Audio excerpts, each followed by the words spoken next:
Hi friends, இன்றைக்கி நம்ம சேனலில் breadcrumbs எப்படி செய்கிறதுன்னு தான் பார்க்க போகிறோம். அதுக்கு நான் ஒரு மீடியம் சைஸ் பிரெட் பேக்கெட் எடுத்திருக்கேன்.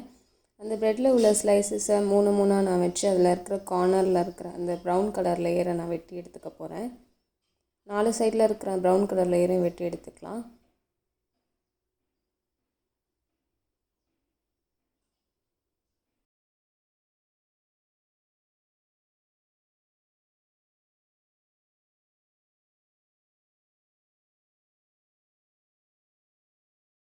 அந்த பிரெட் பேக்கெட்டில் பார்த்தீங்கன்னா கிட்டத்தட்ட 14 ஸ்லைசஸ் ஆஃப் பிரெட் இருந்தது.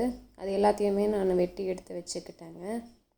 இப்போ பார்த்திங்கன்னா எல்லா ப்ரெட்லேயும் அந்த சைடில் இருக்கிற கார்னரில் இருக்கிற அந்த ப்ரௌன் கலரில் எல்லாம் எடுத்தாச்சு. இப்போ வாங்க இதை நம்ம மிக்சியில் போட்டு அரைச்சி எடுத்து வச்சுக்கலாம்.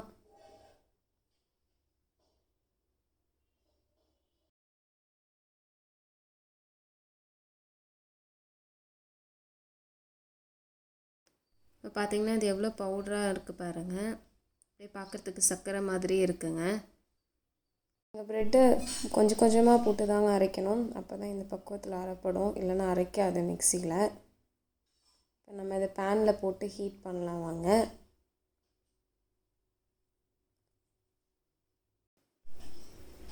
இப்போ பார்த்திங்கன்னா இது ரெடி ஆகிறதுக்கு 5 to 6 minutes ஆகுங்க. நீங்கள் அது வரைக்கும் பேனை சிம்மில் வச்சு இதை வதக்கிக்கிட்டு இருங்க. இப்போ பார்த்திங்கன்னா நம்ம இந்த க்ரம்ஸை வந்து ப்ரெட் யூஸ் பண்ணி செய்கிறோம். ப்ரெட்டை யூஸ் பண்ணி மட்டும்தான் செய்ய முடியுமா அப்படின்னு கேட்டால் அது கிடையாது. நீங்கள் வந்து ரஸ்க்கு யூஸ் பண்ணியும் செய்யலாம், இல்லைனா மில்க் பிஸ்கெட் யூஸ் பண்ணியும் செய்யலாம். இந்த மாதிரி நிறைய மெத்தட்ஸ் இருக்குது நீங்கள் க்ரம்ஸ் செய்கிறதுக்கு. இப்போ நீங்கள் பார்த்திங்கன்னா இது கிட்டத்தட்ட ஸ்டார்ட் ஆக ஆரம்பிச்சிடுச்சு ரெடி ஆகிறதுக்கு. இதுக்கு நீங்கள் ஆயிலோ எதுவுமே ஊற்ற தேவையில்ல. ப்ரௌன் கலர் வர ஆரம்பிச்சிடுச்சு பாருங்கள். இதே ப்ராசஸை ஒரு 5 to 6 minutes நீங்கள் வதக்கிக்கிட்டே இருக்கணுங்க. சப்போஸ் விட்டுட்டிங்கன்னா அடிப்பகுதியில் இருக்கிறது கருகிடும். இப்போ பார்த்திங்கன்னா ப்ரெட்டோட கலர் ஸ்லோவாக ப்ரௌனிஷாக சேஞ்ச் ஆக ஆரம்பிச்சிருக்கு பாருங்கள். ஒவ்வொரு வாட்டி கிளறும் போதும் நீங்கள் பார்த்திங்கன்னா அடியில் அந்த வெந்த ப்ரெட் வந்து ப்ரௌன் கலரில் மேலே வரது உங்களுக்கு தெரியும்.